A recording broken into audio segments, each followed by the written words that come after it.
আজ আমি এমন একটা জিনিস নিয়ে কথা বলবো যেটা চাইলে আমরা সবাই ব্যবহার করতে পারি, আর এতে আমাদের জীবন অনেকটাই সহজ হয়ে যেতে পারে।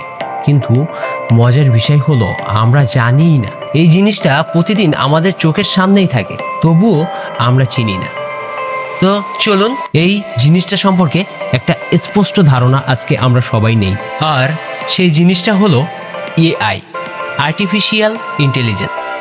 তবে এই এআই সম্পর্কে জানার আগে আমাদের জানতে হবে এপিআই কি। তো এপিআই হচ্ছে অ্যাপ্লিকেশন প্রোগ্রামিং ইন্টারফেস। এটা এমন একটা সিস্টেম যেটা দুইটা সফটওয়্যারের মধ্যে তথ্য আদান প্রদান করে। আমরা দৈনন্দিন জীবনে আমাদের নিজের অজান্তেই এপিআই ব্যবহার করি। যেমন আপনি যখন ফোনে আবহাওয়া চেক করেন, গুগল ম্যাপ চালান বা ফেসবুকে ভিডিও দেখেন, তখন আপনার ফোন সার্ভারের সঙ্গে কথা বলছে এপিআই এর মাধ্যমে।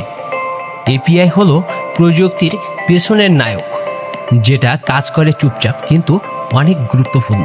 যখন আপনি বলেন হে শ্রী বা ওকে গুগল, তখন এপিআই আপনার ভয়েস পাঠায় এআই এর কাছে।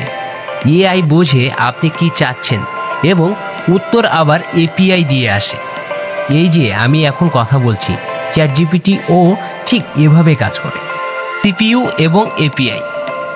সিপিইউ সেন্ট্রাল প্রসেসিং ইউনিট, আপনার ফোনের সিপিইউ মানে এর ব্রেন, আর এপিআই সেই ব্রেনের স্নায়ু, নির্দেশ পাঠায়, ফলাফল আনে।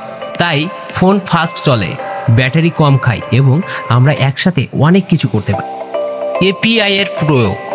এই এপিআই আমরা শুধু মোবাইলে না, স্মার্ট গাড়ি, স্মার্ট হোম, হাসপাতাল, ব্যাংক এবং সব জায়গায় চলছে।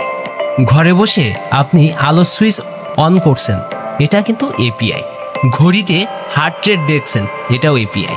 ভবিষ্যতের প্রযুক্তির পুরোটাই এপিআই নির্ভর। এপিআই যেন প্রযুক্তির নীরব সৈনিক, অদৃশ্য কিন্তু অসাধারণ। সর্বোপরি বলা যায় এই এপিআই আমাদের জীবনকে অনেক সহজ করেছে। তাই আমাদের উচিত এপিআই বা এআই সম্পর্কে সঠিক পূর্ণাঙ্গ ব্যবহার সম্পর্কে জানা এবং এর সদ্ব্যবহার করা।